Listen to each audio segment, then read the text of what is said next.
오직 예수.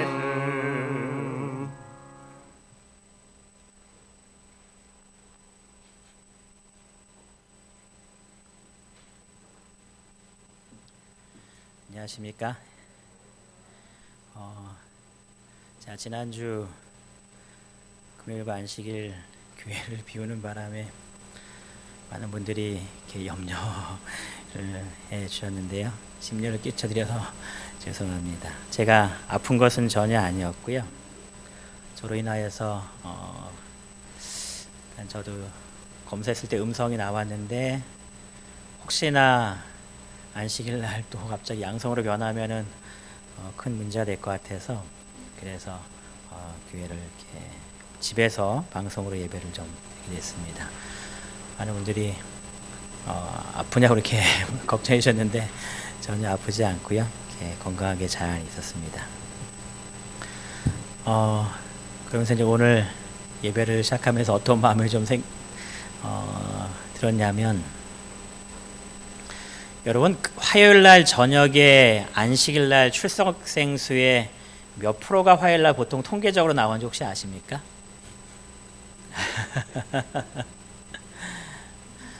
20% 정도 나오고요. 많을 때 한 30% 정도 나옵니다. 금요일날은 어떨까요? 금요일날은 안식일 대비 몇 프로 출석하실까요? 일반적으로 지금 나와 있는 그런 숫자들입니다. 대부분의 교회들 평가할 때에 일반적으로 금요일날 출석하시는 분들은 50%에서 60% 정도가 이제 금요일날 출석을 합니다. 그런데 이제 코로나로 인하여서 상황이 좀 많이 바뀌었습니다. 제가 왜 이 얘기를 드리게 되냐면, 얼마 전에 저보다 이제 선배 목사님과 함께 쭉 이야기를 나누는 가운데에 그분이 걱정하는 그런 이야기를 좀 하셨어요. 기관에 계셨기 때문에 교회를 맡고 있지 않아서 이제 큰 교회에 화요일날과 금요일날과 안식일날 이렇게 출석을 하시는데, 정말 그 정도 규모면은 화요일날 저녁에 좀 어느 정도 교회가 차야 되는데 한 20-30명밖에 안 나온다는 거예요. 큰 대형 교회입니다. 큰 대형 교회. 예. 이게 지금 코로나 때문에 생기는 여러 가지 문제면서 걱정을 좀 그래서 그 목사님 하는 겁니다. 예배 형태가 지금 바뀌면서 교인들이 집에서 예배를 드리는 것을 더 선호하는 모습으로 계속 바뀌고 있는 그런 모습이 우리의 신앙에 손해가 되지 않을까 하는 그런 염려를 좀 하셨어요. 여기 출석하지 않으신 분들은 다 방송으로 예배를 드리시고 계실 거라고 우선 생각하고 좀 믿겠습니다.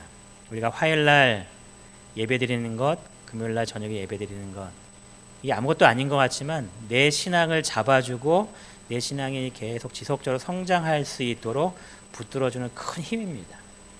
저도 어렸을 때부터 신앙을 하면서 솔직히 교회 화요일날 저녁과 금요일날 저녁 간다고 말씀이 막 귀에 들어오거나 정말 내가 설교 들으면서 은혜 받았다고 하는 그런 시간을 보낸 적은 별로 없지만, 그렇게 꾸준히 저녁에 억지로라도 끌려 나갔던 그런 모습들이 결국은 성장했을 때에 내가 안정적으로 신앙할 수 있도록 나를 끝까지 붙잡아주는 그런 힘이 되었더라고요. 성도님들께서도 이 저녁 집회에 예배하는 이 모습들을 정말 귀하게 여기셔서 우리가 어떠한 일이 있다 할지라도 마지막 때 이 어려운 순간에 믿음으로 승리하실 수 있는 우리 이무동교회 성도님 되시기를 간절히 바랍니다. 오늘 그래서 제목을 마귀와 싸워 이기는 비결이라는 제목으로 말씀을 좀 준비했습니다. 다 같이 마태복음 4장 1절부터 4절까지에 있는 말씀을 좀 보시겠는데요. 오늘은 성경과 예언의 신에 있는 말씀을 좀 많이 살펴보도록 하겠습니다. 다 같이 마태복음 4장 1절부터 4절까지 성경책을 좀 펴셔서 이 내용을 같이 좀 보시겠습니다. 제가 낭독하도록 하겠습니다. 그때 예수께서 성령에 이끌리어 마귀에게 시험을 받으러 광야로 가사 40일을 밤낮으로 금식하신 후에 줄이신지라. 시험하는 자가 예수께 나와서 이르되 내가 만일 하나님의 아들이거든 명하여 이 돌들로 떡덩이가 되게 하라. 예수께서 대답하여 이르시되 기록되었으되 사람이 떡으로만 살 것이 아니요 하나님의 입으로부터 나오는 모든 말씀으로 살 것이니라 하였느니라 하시니. 다들 아시는 대로 이 말씀은 예수님께서 사단에게 3가지 시험 받으시는 장면 중에 첫 번째 시험의 모습입니다. 이 모습을 기록하면서 4장 1절은 이렇게 시작합니다. 그때에 라는 말씀으로 시작합니다. 그때에. 이 배경은 다 잘 아시기 때문에 특별히 많은 설명을 드리지 않지만 그때에라는 이 표현을 통하여서 이게 어떤 때였는지 우리가 어떻게 살펴볼 수 있냐면 3장의 말씀을 통해서 쭉 이해하게 됩니다. 3장의 후반부에 보시면은 예수님께서 침례를 받으시는 그런 장면이 등장합니다. 그리고 침례 받으신 이후 그때에라고 이제 성경이 설명하는 부분입니다. 누가복음에도 보시면 이 부분을 어떻게 이야기하고 있냐면 누가복음 4장 1절에 예수께서 성령의 충만함을 입어 요단강에서 돌아오사라고 표현합니다. 그리고 광야에서 40일 동안 성령에 이끌리셨다라고 표현하면서 성령의 충만하여서 요단강에서 침례를 받고 이제 들어오셔서 광야로 가신 사건이다라고 성경이 이야기를 하고 있습니다. 성경에 기록하기를 성령에 이끌려서 광야로 가셨습니다. 그리고 광야에 가셔서 40일 동안 뭐 하셨어요? 40일 동안 금식하셨다라고 성경이 기록을 합니다. 아마 굉장히 중요한 문제를 앞두었던 것 같아요. 왜냐하면 40일 동안 금식한 내용을 보면 예수님의 이 삶 속에 굉장히 중요한 일로 이 모든 시간들을 보내신 것 같습니다. 시대소망은 예수님께서 이 40일 동안 금식하시면서 무엇을 하셨는가에 대해서 이렇게 우리에게 소개합니다. 그는 홀로 계셔서 자기의 사명과 사업을 묵고하시기 위해 광야로 가셨다. 그는 금식과 기도로 그가 걸어가야 할 피 묻은 길을 위하여 자신을 뭐 할 것이라고요? 무장할 것이었다. 예수님께서 자신이 걸어가야 할 정말 피 묻은 이 험난한 길을 가시기 위해서 자신을 무장하는 일이 필요했는데 그래서 40일 동안 금식하시면서 뭐 하셨다라는 거예요? 기도하셨다라는 겁니다. 여러분, 우리의 삶 속에 이 기도라는 것이 얼마나 중요한지를 예수님의 삶의 모습을 통하여서 우리들에게 여러 번 보여주십니다. 가장 중요한 일을 앞두면 예수님께서는 제일 먼저 하신 일이 밤새도록 기도하신 모습입니다. 그래서 여러분이 사복음서를 쭉 읽어보시면 예수님께서 순간순간마다 정말 중요한 일이 있을 때마다 산으로 올라가셔서 밤새도록 기도하시면서 그 문제를 주님께 내어놓고 주님께로부터 답을 얻는 그러한 시간들을 보내십니다.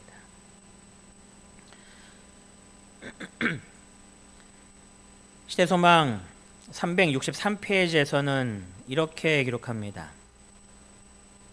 우리와 하나같이 되시어 우리의 곤궁함과 연약함을 지니신 자로서 예수께서는 전적으로 하나님께 의지하였고 은밀한 기도처에서 하늘의 능력을 구하셨는 바 이는 의무와 시련에 견딜 힘을 얻기 위해서였다. 의무와 시련을 견딜 힘을 얻기 위해서 예수님께서 한 행동은 뭐라는 거예요? 기도라는 겁니다. 기도.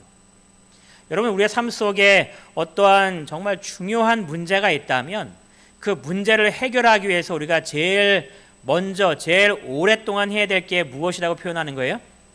기도라고 이야기하는 겁니다. 여러분, 우리가 성전 짓는 일이 오랫동안 지연되고 또 여러 가지 문제들이 하나하나 이렇게 쌓여 나갈 때에 이 문제를 해결하기 위해서 우리가 제일 앞장서서 해야 될 일이 무엇인 거예요? 기도하는 겁니다. 정말 어쩌면 온 성도가 함께 모여서 예수님처럼 밤새도록 부르짖으면서 주님께 기도하는 시간을 가져야 하는지도 모릅니다. 그래서 예수님께서 이렇게 기도하신 모습을 표현하면서 어떤 글에 이렇게 기록합니다. 기도는 어떤 면에서는 예수의 능력의 공급선이었다. 능력을 공급받는 겁니다. 기도를 통해서 하나님의 은혜를 통하여서 그가 할 수 있는 모든 능력을 공급받는 그러한 모습입니다. 이문동교회가 교회의 앞에 모든 일들을 위하여서 또 내 자신의 신앙의 중요한 모든 일들을 위하여서 뜨겁게 기도하시는 이문동교회 성도님 되시기 바랍니다. 성경에 보면 이제 예수님께서 한참 동안 기도하시고 이제 40일이 지났을 때에 시험하는 자가 예수께 나아왔다라고 성경이 기록을 합니다. 그래서 여러분들이 쭉 이렇게 사파들을 찾아보시면은 이 예수님께 이렇게 시험하는 자가 오는 장면을 그릴 때에 이러한 모습의 그림들이 이렇게 등장해요. 여러분, 이 그림에서 틀린 데가 어디 있을까요? 성경과 다른 부분이 어디 있을까요? 우리가 만화를 보거나 아니면은 성서와 관련된 영화를 볼 때에 성경과 다른 부분들이 있는 거를 꼭 찾아내서 이거 아니야, 이거 이렇게 이해해야 되라고 할 필요성이 좀 많이 있는데요. 이 그림도 보시면 잘못된 부분이 좀 있습니다. 뭐가 잘못됐을까요? 뭐가 잘못됐을까요? 뿌리려고 사단이 뿌리 안 났을 수 있어요, 그렇죠?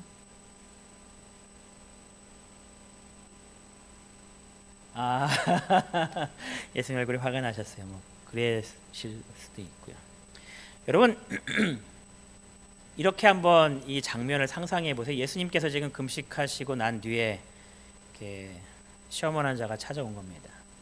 여러분, 시험하는 자가 찾아와 갖고 나는 너를 시험할 사람인데 자 이제 너를 시험할 테니까 내 시험에 좀 빠져야 돼 라고 막 시험을 하면 그 상대방이 그래 나는 시험 받을 것 같아, 시험 받았어, 넘어졌네 하고 넘어질까요, 안 넘어질까요? 어느 누구도 안 넘어. 왜냐하면 이 사람이 나를 시험할 거를 알면 나는 경계하기 때문에 절대로 넘어가지 않습니다. 성경이 시험하는 자가 맞다라고 표현하지만 이것은 이미 다 벌어진 일을 가지고 그 성경이 표현한 부분입니다. 누군가 자기를 찾아왔을 때에 이 천사라는 존재는 시험하는 자로 묘사되어 있지만 예수님과 처음 만났을 때 이 천사는 사단인지 아니면 하늘부터 온 천사인지를 구분할 수 없는 상태에 있다는 겁니다. 그래서 시대소망에 보시면은 이 부분을 이렇게 우리에게 설명하고 있는데요. 마치 그의 기도의 응답인 양 하늘로부터 온 천사로 위장한 한 존재가 구주께 다가왔다. 그럼 이 천사의 모습이 지금 저 그림에 있는 아주 악한 악마의 모습으로 왔겠습니까? 아니면 아주 아름답고 인자하고 빛나는 그런 천사의 모습으로 왔겠습니까? 후자의 모습이겠죠. 그래서 예수님한테 이야기하는 겁니다. 그리스도의 금식이 끝났다는 것을 알리도록 하나님께서 명령을 받아서 이제 금식 그만해도 된다고. 하나님께서 나를 보내서 이제 금식 이제 그만해도 된다라는 기별을 보내기 위해서 내가 이곳에 왔다라고 이야기를 하는 겁니다. 그러니까 예수님과의 첫 만남 속에서 이 존재는 정말 하늘로부터 온 존재인지 나를 시험하러 온 마귀인지를 아직 알지 못하는 그런 모습입니다. 그런데 예수님께서 이 존재가 나를 시험하러 왔구나 하는 것을 대번에 알아차리십니다. 이 존재가 예수님한테 이렇게 말합니다. 시험하는 자라고 얘기했지만 전혀 모르는 상태에서 지금 이야기하는 겁니다.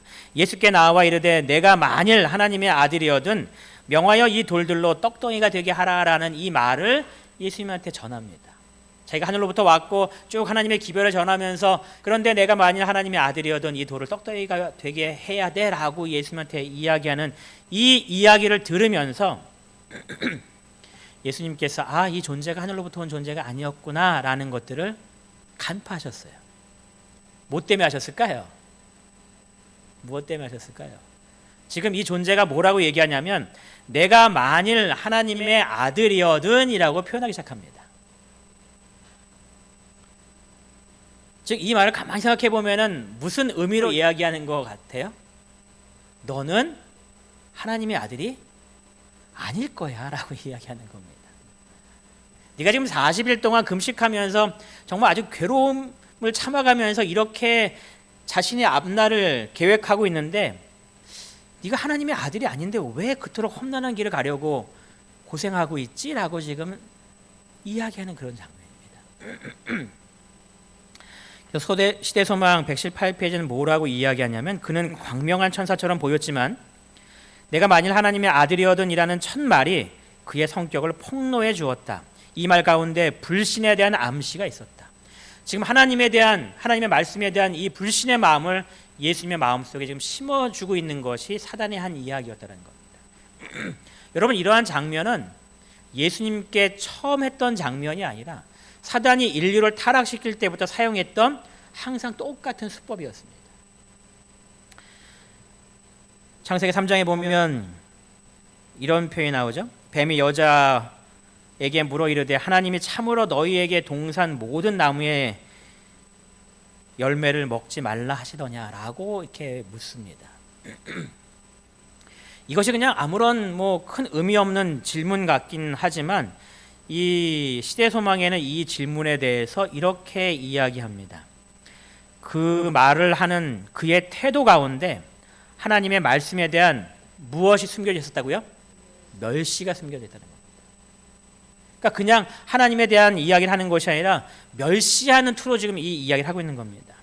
그 말 가운데 은연중에 부정, 즉 하나님의 진실성에 대한 의심이 있었다라고 묘사합니다. 그래서 이 의심을 지금 누구에게 넣어주고 있는 거예요? 하와에게 넣어주고 있는 겁니다. 사단은 하와의 마음 가운데 하나님께서는 자신이 말씀하신 대로 행하지 않으시며 그런 아름다운 실과를 금하신 것은 인류에게 대한 하나님의 사랑과 애정에 모순된다는 생각을 주입시키려고 노력했다. 그러면서 이 하와의 마음속에 계속 하나님의 말씀을 의심하고 부정하고 믿지 못하게 만드는 가운데 그가 범죄에 빠지게 만든 겁니다. 지금 똑같은 방법으로 사단이 지금 누구에게 이야기하고 있는 거예요? 예수님께 이야기하고 있는 겁니다. 내가 만일 하나님의 아들이어든 하면서. 여러분, 왜 이 마귀가 예수님한테 네가 만일 하나님의 아들이어든 이라는 이야기를 하고 있을까요? 이 사단이 지금 이 내 앞에 있는 존재가 하나님의 아들이라는 이 사실을 몰랐을까요? 예수님께서 침례받으시는 장면에 사단도 그곳에 있었다라고 시대소망에 이렇게 표현합니다.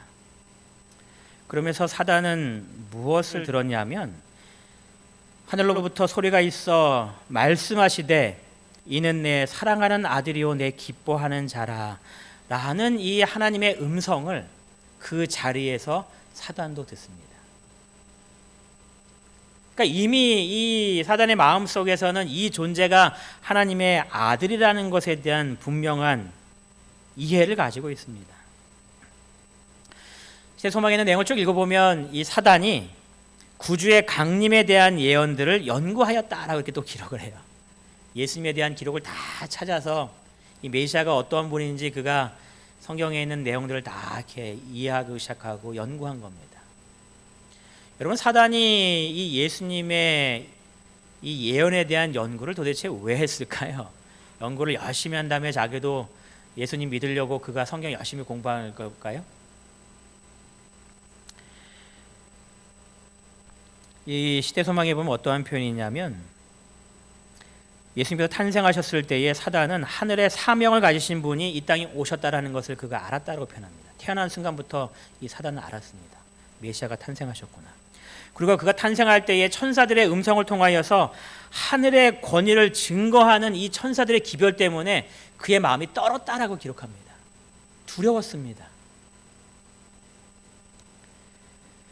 그래서 사단은 예수님께 이 침례 받으시고 금식하시는 이 모습을 통하여서 그가 무슨 결심을 하게 되는가, 이러한 기록을 남기는데요.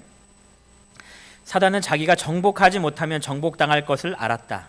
이 투쟁의 결과가 너무나 중대해서 그와 동맹인 천사들에게 위임할 수 없었다. 그가 직접 싸움을 싸워야 했다. 그래서 본인이 직접 온 겁니다. 너무나 중대한 일이기 때문에 자기가 정복하지 못하면 정복당할 걸 알았기 때문에 예수님을 시험에 빠뜨리기 위하여 그가 이곳에 온 겁니다.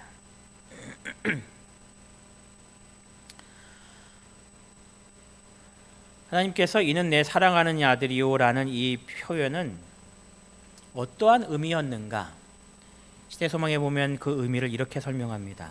하나님의 그 말씀은 그리스도의 사명에 대하여 그리스도께 확신을 주는 말씀이었다. 즉 내가 하나님의 아들로 이 땅에 와서 이 모든 일들을 감당하여 인간의 모든 죄를 내가 대신하여 죽음으로 그들을 구원하겠다라는 이 사명에 대한 확실한 말씀이 이는 내 사랑하는 아들이라는 이 표현을 통하여서 예수님의 마음속에 확신을 주었다는 겁니다. 그런데 이 확신을 사단은 지금 무엇하게 만들려고 하는 거예요? 의심하고 불신하게 만들려는 겁니다.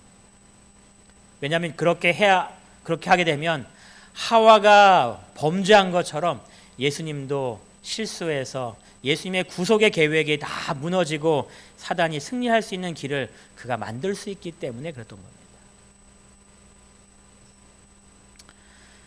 근데 사람들은 이렇게 표현한다고 그래요. 그런데 그게 나와 무슨 상관이야? 예수님께서 받으신 시험이 도대체 나와 무슨 상관이지? 예수님 그냥 시험 받았고 승리했구나 이 정도 알면 되는 거 아니야? 라고 우리가 생각할 수 있다는 거예요. 그런데 시대소망은 우리에게 어떠한 힌트를 주냐면 모든 인류의 마음 가운데 이 투쟁이 뭐 한다고요? 되풀이되고 있다는 거예요. 되풀이되고 있다는 겁니다. 즉 예수님께서 받은 시험은 예수님께만 끝난 것이 아니라 계속 반복해서 모든 인류에게 똑같이 되풀이되어서 시험하고 있다라고 이야기하는 겁니다.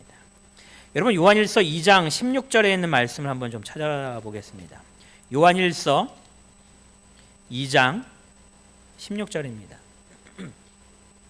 이 세상에 사람들이 빠지는 죄악의 모습에 대해서 요한일서 2장 16절은 이렇게 세 가지의 분류의 모습으로 나눠서 이야기하는데요. 요한일서 2장 16절 우리 한번 같이 좀 읽어보겠습니다. 이는 시작. 이는 세상에 있는 모든 것이 육신의 정욕과 안목의 정욕과 이생의 자랑이니 다 아버지께로부터 온 것이 아니요 세상으로부터 온 것이라. 우리가 빠지는 죄악의 이 모습을 세 가지로 나눈 겁니다. 첫 번째는 육신의 정욕, 그 다음에는 안목의 정욕, 그 다음에 이생의 자랑. 이 세 가지가 인류가 항상 시험에 빠지는 세 가지의 카테고리라는 겁니다. 그런데 예수님께서 시험 받으시는 이 장면에 대해서 시대소망은 이렇게 묘사를 합니다. 그리스도께서는 세상에 심히 무거운 죄의 짐을 지시고 식욕과 세상에 대한 사랑과 참남으로 인도하는 과실을 사랑하는 시험에 대항하셨다. 이 시험들은 아담과 하와를 정복하였고 우리들을 쉽게 정복하는 것들이다. 예수님께서 받으신 세 가지 시험을 이렇게 나누었습니다. 식욕에 대한 것, 세상에 대한 사랑, 참남으로 인도하는 과실. 그런데 이 세 가지의 모습을 보면 요한일서 2장 16절에 말한 세 가지 내용과 똑같은 이야기를 지금 반복하고 있는 거예요. 즉 예수님께서 받으신 이 시험은 그냥 예수님에게만 해서 끝나는 것이 아니라 우리가 받는 똑같은 시험을 예수님께서 경험하시고 어떻게 이 시험에서 이기셨는지를 우리에게 보여주므로 우리도 이 땅에서 사단으로부터 세 가지 시험에 항상 빠질 수밖에 없을 때에 어떻게 하면 이 시험으로부터 우리가 이길 수 있는지 그 모습을 우리에게 보여주시는 하나님의 기별이라는 이야기입니다. 오늘 이 첫 번째 시험을 통하여서 예수님께서 이렇게 하셨기 때문에 승리하셨구나. 나도 이렇게 살아야겠다라고 결심하고 그 말씀대로 순종하는 우리의 모습이 되기를 바랍니다. 여러분 이러한 생각을 해보신 적 있으신가요? 예수님도 마귀의 시험에 정복당할 수 있었을까? 예수님도 이 땅에 오셨을 때에 우리처럼 죄 가운데 빠지는 그런 일이 가능했을까? 예수님인데 이런 생각 해보신 적 있으신가요? 세소망의 그 답을 우리에게 이렇게 제공하고 있는데요. 사단은 하나님의 율법은 불공평하고 순종할 수 없다는 증거로서 아담의 범죄를 가리켜 왔었다. 그리스도께서는 우리와 같은 인성으로 아담의 실패를 만회하실 것이었다. 그리스도의 모습에 대해서 묘사하면서 그리스도를 우리와 같은 무엇을 가지고 계시다고요? 인성을 갖고 계셨다라고 표현합니다. 그래서 이 똑같은 장에서는 뭐라고 이야기하냐면 그는 시험에 굴복할 가능성을 가진 인성을 취하셨다. 즉 예수님도 사단의 시험에 넘어질 수 있었다라는 이야기입니다. 그러니까 예수님이라는 존재에 대해서 예수님 우리와 다른 존재이기 때문에 가능했지 우리는 안 돼라고 생각할 이유가 없다는 겁니다. 똑같다라는 겁니다. 예수님의 모습에 대해서 또 이렇게 이야기합니다. 그는 우리가 당할 수밖에 없는 시험을 당하심으로 우리에게 믿음과 순종의 모본을 남겨주시기 위해 오셨다. 예수님의 모습은 믿음과 순종의 모본이라는 겁니다. 그래서 우리도 예수님처럼 살면 우리도 승리하며 하나님의 뜻을 온전히 따라갈 수 있구나 하는 모든 것들을 예수님의 삶의 모습을 통해서 우리도 배우고 그렇게 살 수 있다라는 그런 이야기입니다. 그것이 히브리 4장 15절의 내용 가운데 우리에게 또 말씀하고 계신데요. 히브리 4장 15절에 있는 말씀을 보시면 이렇게 이야기합니다. 우리에게 있는 대제사장은 우리의 연약함을 동정하지 못하실 이가 아니요 모든 일에 우리와 뭐라고요? 똑같이 시험을 받으신 이로되 죄는 없으시니라.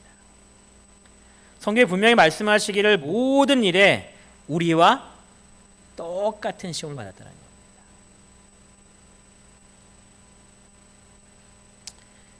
그래서 예수님도 다른 어떤 예외가 있는 것이 아닌 우리와 똑같은 모습으로 승리하셨기 때문에 이 예수님의 승리의 모습을 우리가 살펴보는 건 상당히 중요한 그런 모습으로 이해됩니다. 예수님께서 어떻게 승리하셨을까? 그럼 우리는 살면서 이 죄악 세상에서 사단이 우리를 유혹하고 사단이 우리를 잘못된 길로 인도할 때에 끊임없이 넘어지는 그 실수를 반복하는데 도대체 예수님은 이 힘든 시험들을 어떻게 승리로 이끄셨는가? 여러분 우리가 살면서 이렇게 말하는 사람들이 있어요.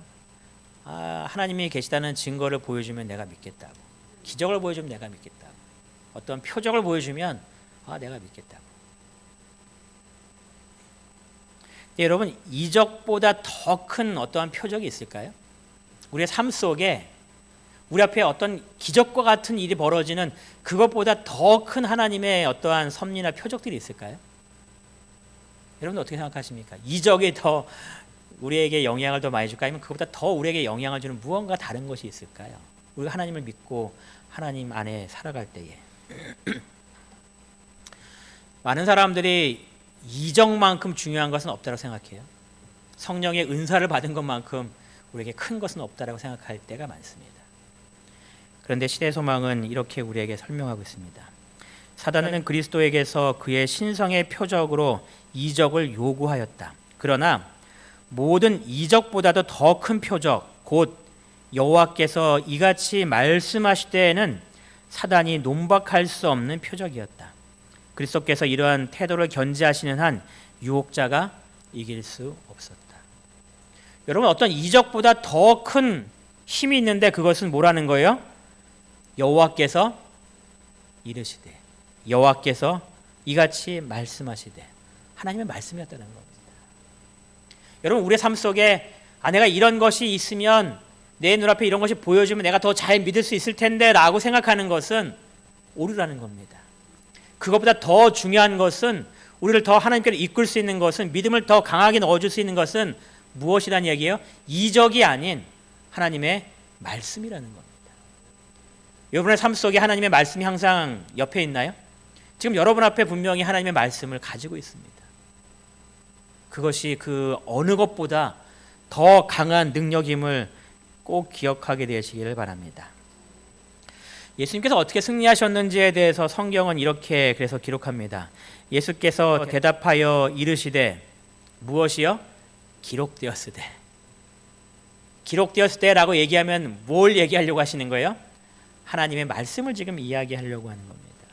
사람이 떡으로만 살 것이 아니요 하나님의 입으로부터 나오는 모든 말씀으로 살 것이니라는 말씀을 통하여서 이 사단을 이기셨다라고 말합니다.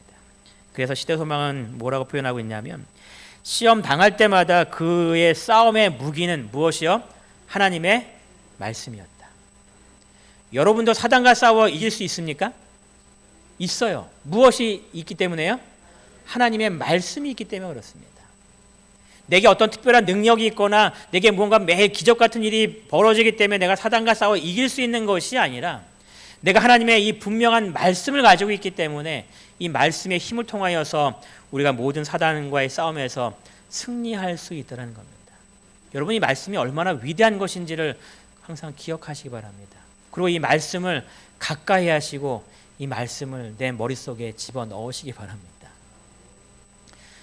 지난 안식일이었나요? 이장원 집사님이 이렇게 안교 사회를 쭉 보시고 이렇게 하는 가운데 그 이야기를 들었어요. 이제부터는 우리가 함께 모여서 안교를 활동하니까 열세기억절 암송을 할 수 있는 그런 일이 있다 그러면서 열세기억절 암송 못 하시는 분은 20번 쓰라고 그랬나? 이렇게 쓰면 이렇게 인정해 주겠다고 하는 그런 이야기들. 여러분, 그 일에 꼭 동참하시기 바랍니다. 하나님의 말씀을 머릿속에 집어넣는 것은 상당히 중요합니다. 왜냐하면 그 말씀이 우리가 넘어지거나 우리가 힘들 때에 우리를 붙들어주는 하나님의 능력이 되기 때문에 그렇습니다. 여러분이 기억하지 못한다고 생각할지 모르겠지만 필요한 순간에 하나님께서 그 말씀을 떠오르게 하십니다. 여러분, 우리의 뇌가 어떤 거에 문제가 있는 거냐면 입력은 다 돼 있는데 출력하는 데 문제가 있는 것뿐이에요. 여러분 머릿속에 모든 걸 다 입력이 되어 있습니다. 하나님께서 우리의 뇌를 엄청난 놀라운 기능으로 만들었기 때문에 여러분이 알고 있는 모든 것들이 다 저장은 되어 있습니다. 그런데 출력할 때 문제가 발생되는 거예요. 그 출력의 문제를 성령 하나님께서 건드려 주시면 여러분의 머릿속에 기억한 하나님의 말씀들이 다 생생하게 기억나는 겁니다. 그래서 여러분들이 사단과의 싸움에서 이길 수 있는 힘을 얻게 되는 겁니다. 그래서 우리 열세기억절 암송할 때에 많은 성도들이, 왜냐하면 제 그 할머님께서 80이 넘으실 때까지 52기억절을 외우셨어요. 그러니까는 나는 나이가 많아서 못 외워. 이건 맞는 말이기도 하지만 핑계이기도 합니다. 저희 할머님 보면 확실해요. 또 저희 부모님도 매일 아침마다 계속 두 분이 두 분밖에 안 계시니까 이제 특별하실 일도 없어서 그러신지 이 기억절 암송을 계속 반복하십니다. 그 열세기억절 암송하실 때도 두 분이 계속하면서 아침마다 1과 2과 3과 하면서 계속 하세요. 여러분, 그것이 우리의 힘이기 때문에 우리가 말씀을 가까이 하고 말씀을 암송하는 그런 분명한 삶을 살아야 합니다. 예수님께서 이 말씀을 하실 때에 이 말씀은 예수님께서 하신 것이 아니라 신명기에 있는 말씀을 예수님께서 인용하신 말씀입니다. 신명기 8장 3절에 있는 말씀 우리 한번 좀 찾아보실까요? 예수님께서 신명기 8장 3절에 있는 이 말씀을 지금 이 마귀에게, 사단에게 하신 말씀이었습니다. 신명기 8장 3절에는 이 내용을 이렇게 압축하지 않고 전체를 다 기록한 내용을 볼 수 있는데요. 신명기 8장 3절에 보시면 이제 이 말씀이 이렇게 기록됩니다. 너를 낮추시며 너를 줄이게 하시며 또 너도 알지 못하며 내 조상들도 알지 못하던 만나를 내게 먹이신 것은 사람이 떡으로만 사는 것이 아니요 하나 여호와의 입에서 나오는 모든 말씀으로 사는 줄을 내가 알게 하려 하심이니라. 지금 예수님께서 이 뒤에 부분만 말씀하셨는데 이 전체 문장을 보면 만나를 내게 먹이신 것은 하면서 이제 이야기 시작하시는 겁니다. 만나를 내게 먹이신 것은 사람이 떡으로만 사는 것이요 아니요 하나 여호와의 입에서 나오는 모든 말씀으로 사는 것인 줄을 내가 알게 하기 위해서 하나님께서 이스라엘 백성들에게 무엇을 주셨다는 거예요? 만나를 계속 공급해 주셨다는 겁니다. 너희는 네가 가지고 있는 물질로 사는 것이 아니야. 이스라엘 백성들이 광야 여행할 때에 40년 동안 먹을 수 있는 양식을 그들이 준비할 수 있었을까요? 없었을까요? 없었습니다. 그래서 시대소망에 보면 이렇게 표현합니다. 광야에서 생활을 유지할 모든 수단이 떨어졌을 때에, 여러분 위기의 순간인가요? 지금 광야에 나와 있습니다. 한두 명도 아닙니다. 돌아갈 곳도 없습니다. 그런데 자신이 준비한 모든 준비들이 다 지금 사라진 겁니다. 생활을 유지할 모든 수단이 떨어졌을 때에 하나님께서는 당신의 백성을 위해 하늘에서 만나를 충분히 그리고 끊임없이 공급하여 주셨다. 자신들의 양식이 다 떨었을 때에 하나님께서 그들에게 매일매일 충분한 양식을 공급해 주셨다는 겁니다.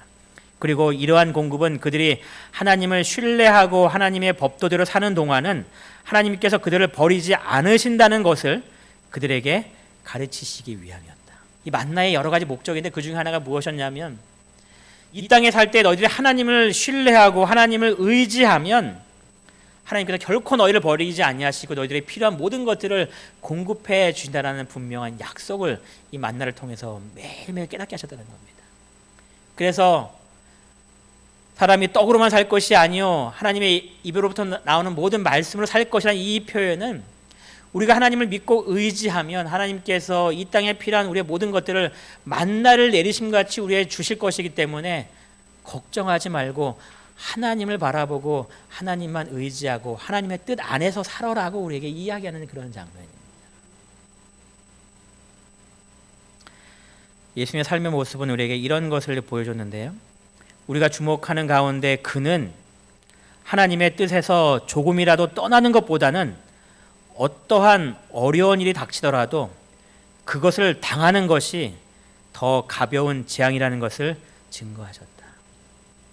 여러분, 사단과의 그런 삶 속에서 사단이 우리에게 주는 그런 핍박 때문에, 어려움 때문에 그 어려움 속에 빠지는 것이 하나님의 뜻에서 벗어나는 것보다 더 낫다는 겁니다. 여러분, 이 말씀을 기억하면서 그럼 같이 읽어볼까요? 우리가 시작. 우주가 주목하는 가운데 그는 하나님의 뜻에서 조금이라도 떠나는 것보다는 어떠한 어려운 일이 닥치더라도 그것을 당하는 것이 더 가벼운 재앙이라는 것을 증거하셨다. 이 말씀을 꼭 기억하시기 바랍니다. 우리가 이 땅에 살면서 사단이 우리에게 주는 많은 것 때문에 우리가 하나님의 뜻에서 조금씩 떠날 때가 있다는 거예요. 그렇게 하면 우리에게 조금 더 안전할 것 같아서. 그런데 차라리 그 어려움 속에 빠지는 것이 더 가벼운 재앙이라는 겁니다. 하나님의 뜻에서 결코 벗어나지 말라는 겁니다. 왜냐하면 하나님께서 말씀하시기를 사람은 떡으로 사는 것이 아니라 하나님의 입에서 나오는 그 말씀으로 살 거라고. 너희들이 내 말에 순종하고 나를 의지하면 만나를 내려준 것 같이 너의 삶에 내가 모든 필요를 채워주시겠다고 하나님께서 우리에게 약속하신 것을 기억하는 겁니다. 그런데 세상은, 사단은 이렇게 하죠. 아마도 하나님의 어떠한 명백한 명령을 순종하면 생계의 수단이 다 끊어질 것처럼 보일 것이다. 여러분의 삶 속에 이런 경험을 하실 수 있죠? 우리가 이 땅에 신앙인으로 사는 것과 또 세상에서 살아야 될 수밖에 없는 그런 상황이 같이 이렇게 공존해서 가면 참 좋겠는데 이것이 공존할 수 없는 그런 순간이 우리 삶 속에 일어날 때가 많이 있습니다. 사업상에 중요한 계약이 있는데 그 계약을 언제 해야겠다라고 이야기해요? 안식일에 하자라고 이야기할 때가 있습니다.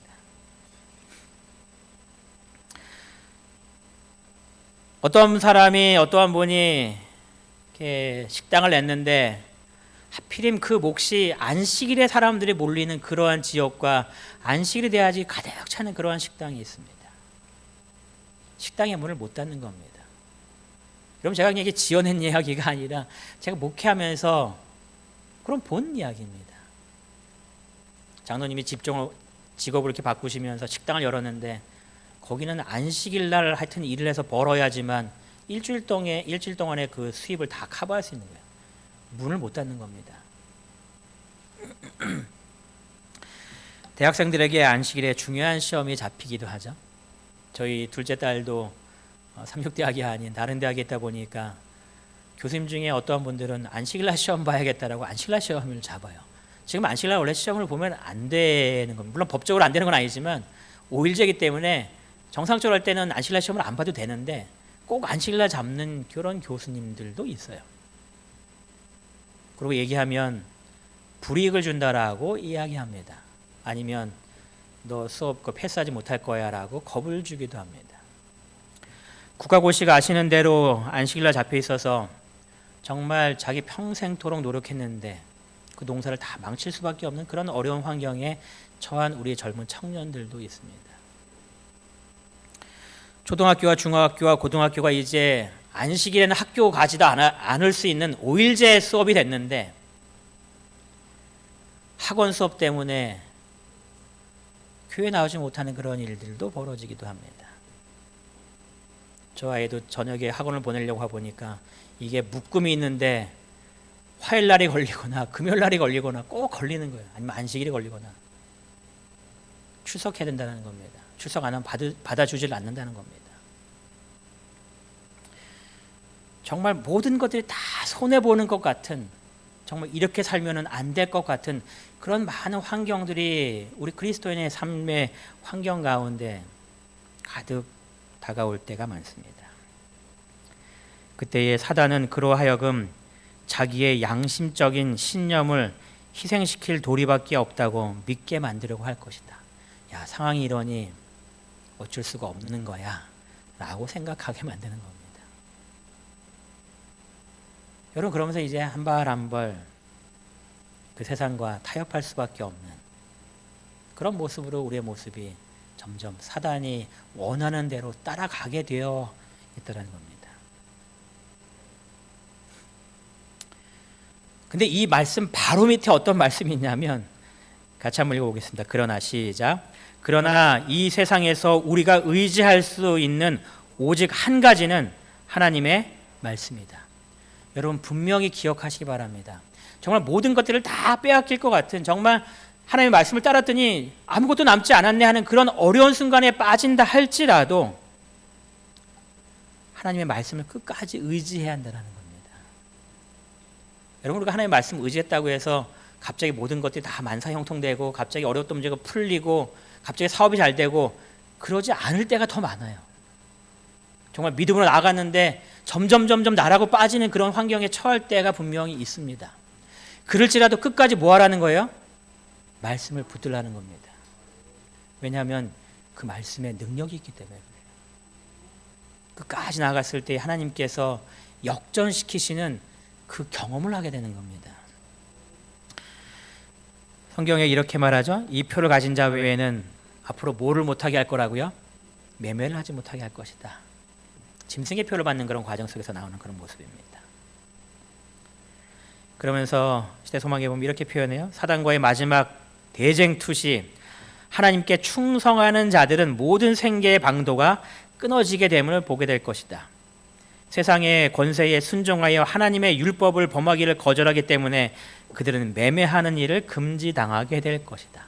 여러분, 우리가 하나님께 순종하고 하나님의 율법을 순종하기 때문에 이러한 어려움에 빠지는 그 일들이 이제 우리가 경험해야 될 그런 일이라고 성경은 이야기합니다.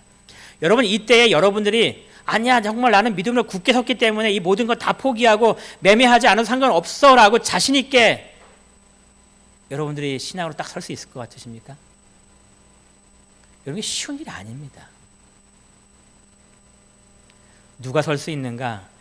지금부터 하나님의 말씀에 충실하고 하나님의 말씀을 붙잡았을 때에 어려움이 있었지만 그 가운데 하나님께서 나를 붙들어 세워주시는 그 경험을 한 사람들만이 이때에 자신 있게 하나님께 충성하고 매매의 모든 것들을 다 포기한다 할지라도 내가 하나님 끝까지 따라가겠다라고 결심하게 되는 그리스도인들이 될 수 있는 겁니다. 여러분, 지금 그러한 경험들을 하게 되시기 바랍니다. 지금부터 꾸준히 하나님의 말씀을 붙들었을 때에 그 말씀이 나를 살려주는 그런 경험들을 우리가 더 많이 해야 됩니다. 정말 생계의 방도가 다 끊어지는 모습처럼 보인다 할지라도 어쨌든 말씀을 붙잡고 하나님을 의지했더니 하나님의 말씀의 능력이 나를 세워주는 그런 경험들을 우리가 더 많이 경험해야 되는 겁니다. 여러분들이 지금 이 말씀을 굳게 붙드셔서 마지막 때에 매매를 못하게 되는 그런 많은 어려움이 생길 때에 결코 흔들리지 아니하고 하나님께 충성하고 율법을 굳게 붙잡으시는 하나님의 성도님 되시기를 간절히 바랍니다. 시대소망에 이러한 약속의 말씀이 있어요. 하늘에 계신 우리 아버지의 뜻에서 이탈하는 것은 우리에게 유익하지 않다. 우리가 하나님의 말씀의 능력을 깨닫게 될 때 우리는 식량을 구하거나 우리의 생명을 구하기 위하여 사단의 지혜를 따르지 않을 것이다. 지금부터 하나님의 말씀의 능력을 깨달아야 한다는 겁니다. 아무것도 아닌 것 같은데 이 말씀을 붙들고 갔더니 정말 내 삶 속에 하나님의 은혜가 임하는, 어려움 가운데서도 그것을 능히 감당할 수 있는 힘을 주시기도 하시고 또 때로는 그 모든 문제를 해결하여 주시기도 하시고 그런 말씀의 능력을 경험하는 겁니다. 이사야 33장 16절에 이렇게 말씀하고 계시죠. 그는 높은 곳에 거하리니 견고한 바위가 그의 요새가 되며 그의 양식은 뭐 한다고요? 공급되고 그의 물은 끊어지지 아니하리라. 여러분, 마지막 때에 우리가 그러한 경험들 전에 했죠. 1999년 12월 31일 날 우리에게 경고하기를 밀레니엄 버그가 일어나는데 그러면 모든 것들이 다 사라진다고 하면서 사람들이 다 어디에 뛰어갔을 거예요. 은행에 뛰어가고 마트에 들어가서 거기에 있는 모든 것들을 다 그냥 사들였습니다. 그런 경험 해보셨죠? 저도 그 당시에 태백에서 목회를 하고 있는데 목회자의 신분이 나도 그들처럼 마트에 가서 살 수 없으니 나는 믿음으로 견디하자 하면서 이따가 구경을 좀 가봤습니다. 정말 마트에. 텔레비에서 보다가 우리 동네 마트에도 정말 그런가 해서 태백에 있는 제일 큰 마트에 갔더니 가장 필요한 것들은 다 나갔어요. 뭐 생수, 뭐 라면, 뭐 쌀, 물 이런 뭐 이게 햇반 이런 건 다 나간 겁니다. 여러분, 사람들이 이 위기의 때를 준비해야 된다라고 생각을 해요. 뭐 분명히 틀린 말은 분명히 아닙니다.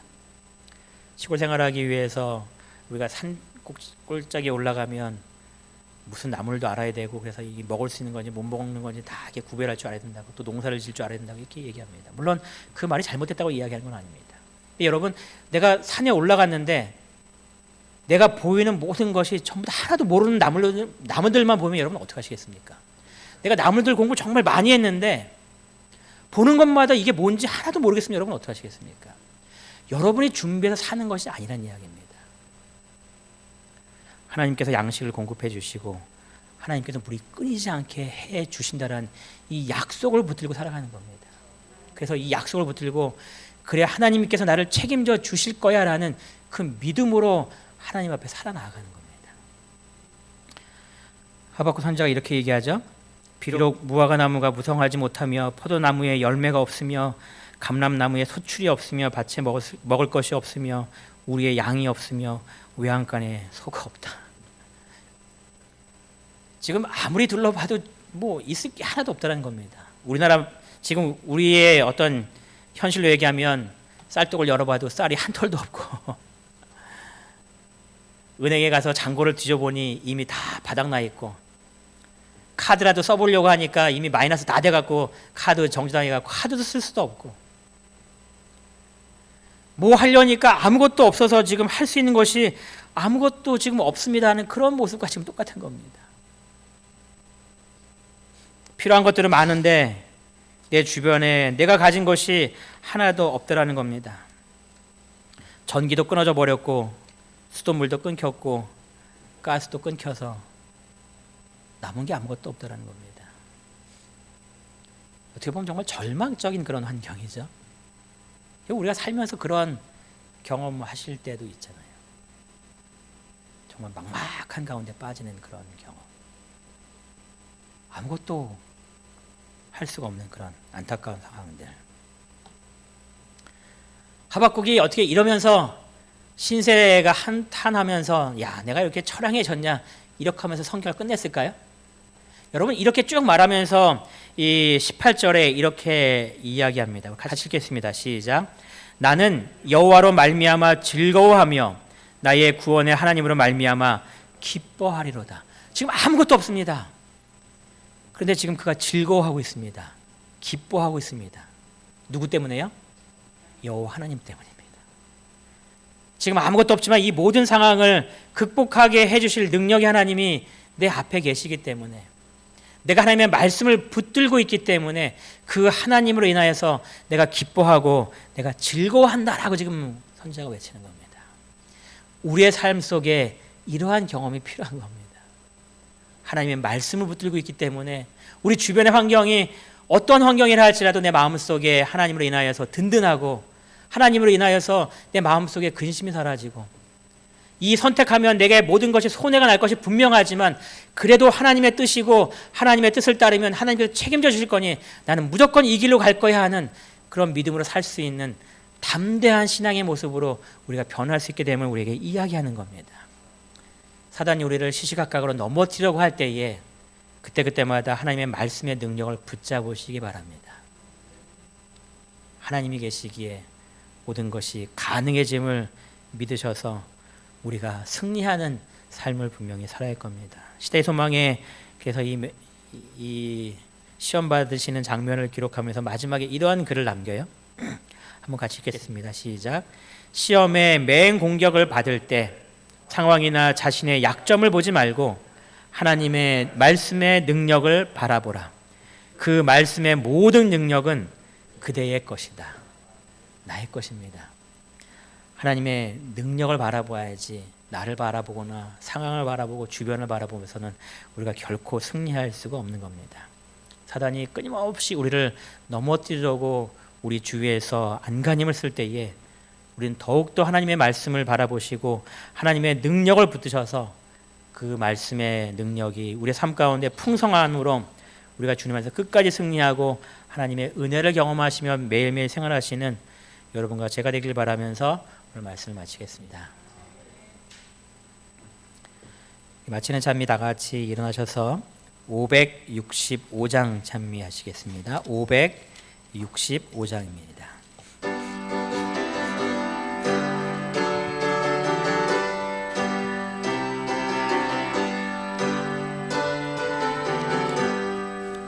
너 시험을 당해 죄 범치 말고 내 용맹을 다해 몸을 치라. 너 이길 때마다 새 힘을 얻고 주 예수만 보며 늘 승리하리. 우리 구주의 힘과 그의 위로를 빌라. 너의 인도자 예수 항상 도와주리. 내 친구를 삼가 잘 선택하고 내 언행을 삼가 늘 단정하라. 내 열심을 다해 늘 충성하고 온 정성을 다해 주 섬기어라. 우리 구주의 힘과 그의 위로를 빌라. 너의 인도자 예수 항상 도와주리. 잘 이기는 자는 상 받으리니 너 낙심치 말고 늘 전진하라. 내 주 대신 예수 힘 주시리니 주 예수를 믿어 늘 승리하라. 우리 구주의 힘과 그의 위로를 빌라. 너의 인도자 예수 항상 도와주리. 저희를 사랑하신 하나님 아버지, 이 시간 예수님의 모습을 통하여 어떻게 사단과의 시험과 싸움에서 승리하였는지 깨닫게 허락하여 주시니 감사를 드리옵나이다. 저희도 말씀을 굳게 붙잡는 믿음을 갖게 허락하여 주시옵소서. 말씀의 능력을 저희들이 항상 믿고 오직 주님만 의지하고 말씀대로 순종할 수 있는 저희 될 수 있도록 인도하여 주시어서 저희가 사단의 어떠한 시험이 다가온다 할지라도 믿음으로 승리하여 끝까지 주님께 영광 돌리는 주의 백성 되도록 인도하여 주시기를 저희를 사랑하시는 예수님의 이름으로 기도드리옵나이다. 아멘.